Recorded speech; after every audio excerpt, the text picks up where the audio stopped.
že sedaj vemo, je zaradi finančnih sankcij, zaradi trenutne vojne v Ukrajini bila ruska banka Sberbank praktično pred propadom tako v Evropi, kot seveda posledično tudi pri nas.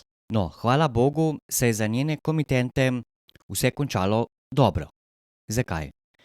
Tako kot drugje po Evropi je tudi pri nas lastnica Sberbank postala slovenska banka.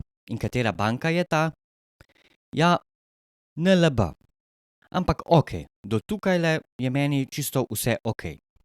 Saj banke so kupovale, kupujejo in tudi bodo kupovale druga drugo. Čisto odvisno od poslovnih priložnosti. Zakaj pa me je zmotil ta nakup?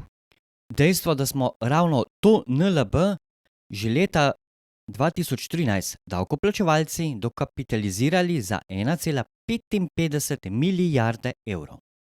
Prav ste slišali, za 1,55 milijarde evrov. Leta 2019 pa se je končal proces privatizacije NLB. Mislim, a ne bi bilo takole zelo dobro poslovati? Praktično daš firmo skoraj v stečaj, dobiš nenormalno ugoden kredit, ki ga boš že enkrat odplačal. Ko pa ga odplačaš, pa seveda greš v širjenje svojega posla. No, pa saj vsi vemo, da ponavadi oziroma skoraj sigurno v nekem normalnem biznis svetu temu ni tako. Koliko je primerov, ko bi res podjetniki, ki so se zaradi takšnih in drugačnih stvari znašli v finančnih težavah, s pomočjo bank lahko rešili tako svoje podjetje, kot seveda posledično svojih finančnih težav. A nič kolikokrat se zgodi, da kredita preprosto ne dobijo.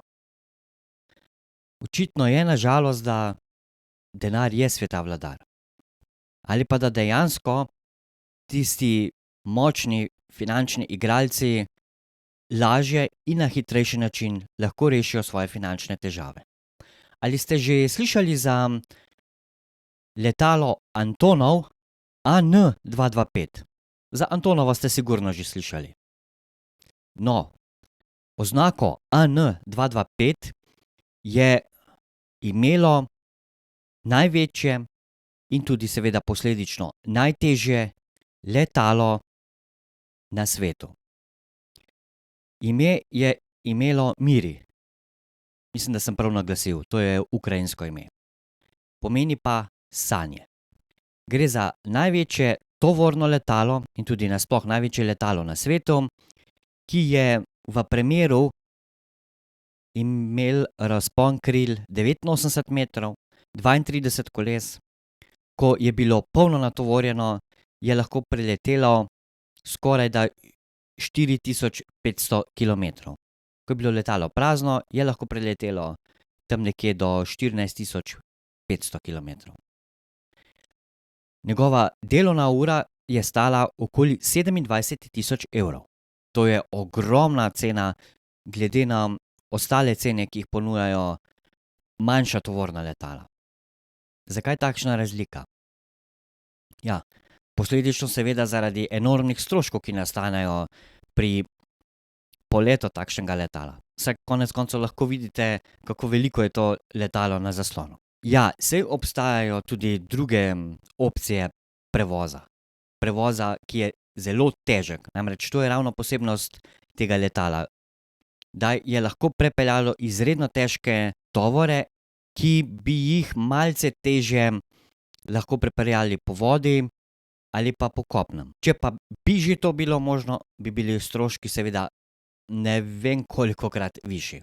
V vsakem primeru je bilo za naročnika prevoza to najcenejša opcija. V kolikor je meni znano, je bilo letalo zasedeno že za leto oziroma leto in pol naprej. No, tu pa pride ta žalostna novica, ki je povezana z vojno v Ukrajini. Rusi so ga uničili. Naj bi bilo popolnoma uničeno. Dobra novica v vsej tej stvari je ta, da so se lastniki tega letala zavezali, da ga bodo obnovili, ko bo to mogoče. kajti šlo je za unikatno letalo, ki je bilo zgrajeno leta 1988. Ker smo v času vojnih razmer, lahko vidimo, koliko več je teh lažnih novic oziroma fake news, kot jih je običajno. Živimo v digitalni dobi, kjer se preprosto ne moremo ogniti tem fake newsom. Tudi pri nas v Sloveniji zagotovo obstajajo. A zaradi svoje majhnosti tega niti ne občutimo toliko, kot se to občuti drugje po svetu. Kaj so pravzaprav fake news oziroma lažne novice? Ja, kot že samo ime pove, gre za lažne novice, ki imajo namen diskreditirati nekoga, povzročiti paniko ali karkoli drugega.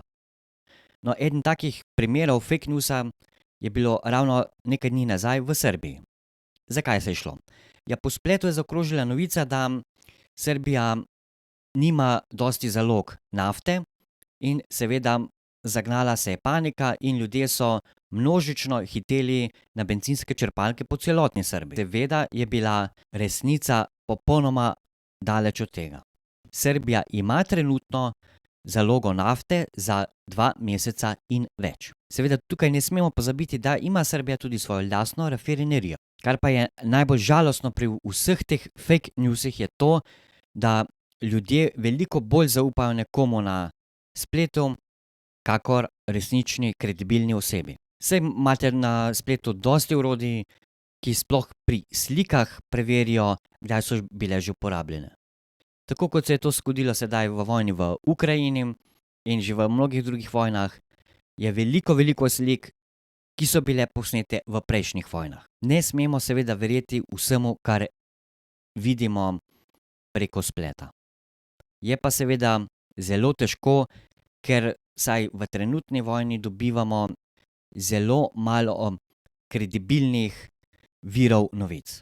Kajti vsaka stran, pa ne glede na konflikt, seveda posreduje novice, ki so dobre zanje. Če vam je bil ta video všeč, dajte ga lajkat, subskrbite se na kanal, imate pa tudi spodaj v opisu videa povezavo do videa z Antonovom.